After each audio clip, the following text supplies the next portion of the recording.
दिनै जों क'क्राझार जिल्ला होनोबा सिभिल जिल्ला गसाइगाव साब डिभिजन पर्बतझरा साब डिभिजन आरो जोंनि क'क्राझार साब डिभिजन मोनथामजों ज' लानानै आरो लोगोसे क'क्राझार जिल्लानि बिपिएफ आरो बिजेपि जयेन्ट जोङो दिनैहाय जाय गथ'फ्रा थांनाय 2026 नि एसएसएलसि आरो हायार सेकेन्डारियावहाय टप मोनदों 10 टप आरो बेजों लोगोसे एमआइलफ्रावहाय जायफ्रा हाइस्ट मार्क मोनबाय बे गथ'फोरखौ जोंनि सेन्ट्रेल बिपिएफनि हाग्रामा महिलारिनि सिन्था धाराजों लानानै सिन्था धारा बादियै जोंखौ बिथोन होनाय बादियै सोलोंथाइखौ गोजौआव लांनो थाखाय फरायसाफोरखौ उत्साह होनांगौ आरो माबादि उत्साह होयोबा जोङो गथ'फोरखौहाय गोजौआव लांनो हागोन सुबिदा होनानै माबादि सुबिदा होयोब्ला जागोन बेखौ लानानै जोंखौ बा सेन्ट्रेल बिपिएफआ जेरैबादि सावरायनानै डिसिसन लादों बे डिसिसन लानाय बादियै जों दिनै क'क्राझार जिल्ला बिपिएफ आरो बिजेपिआ सेन्ट्रेल बिपिएफनि बिथोन बादियै first in our BTC area दिनै 23 मेआवहाय जोंखौ फार्स्ट बिथोन होदों आरो बे हिसाबै जोङो क'क्राझार जिल्लायाव थानाय गासै 102 जन 102 फरायसा इनक्लुडिं सिबिएसइ सेबा बेनिफ्राय मा होनो बेखौ Assam higher secondary education council AHSEC आरो बेनिफ्राय सिबिएसइ गासै लानानै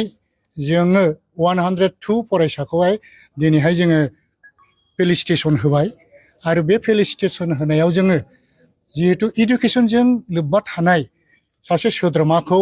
चिफ गेस्ट खालामनानै लाबोयोबा साबसिन जागोन बादि साननानै बा रायज्लायनायनि गेजेरजों जोङो क'क्राझार इउनिभारसिटिनि vice chancellor doctor Ganesh Owary सारखौहाय जों भाइस चिफ गेस्ट हिसाबै लाबोदों आरो बिथाङा उन्दैफोरनि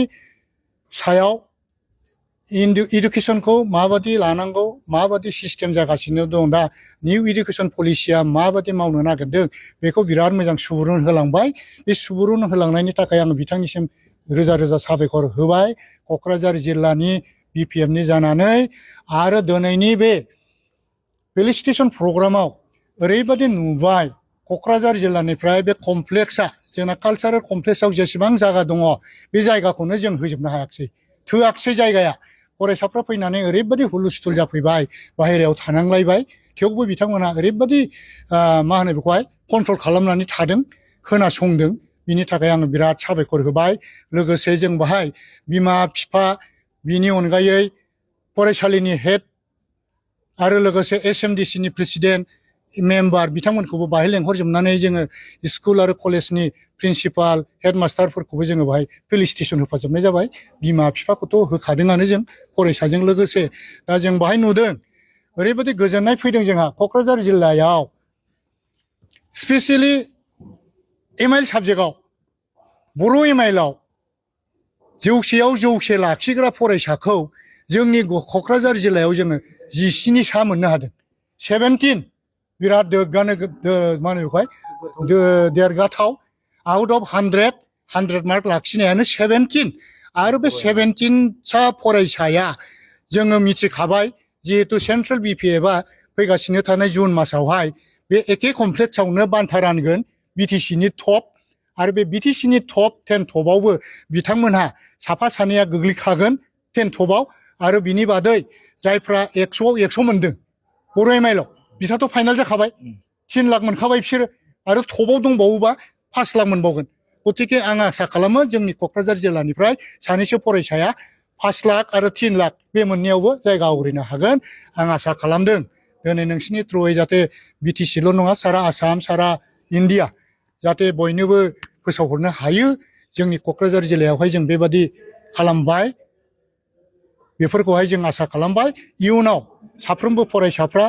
आरो जायफोर फरायसाफ्रा दिनैहाय बे टप 10 आव गोग्लैनो हायाखिसै बे फंबायमोनहाबो मोजाङै फरायफिननानै इयुननि समावहाय मोजां रिजाल्ट खालामहैगोन आं बेखौ आनान गसाइनाव आरज गाबबाय बेजों लोगोसे साफ्रोमबोनि जिउआ मोजाङै मोजां फरायनानै मोजां रिजाल्ट खालामनानै मोजां न'खर दानायाव मोजां क्वालिटि लानानै मोजां डिग्रिखौ लानो हाथों आं बेखौ आसा खालामबाय गोजोन्थों।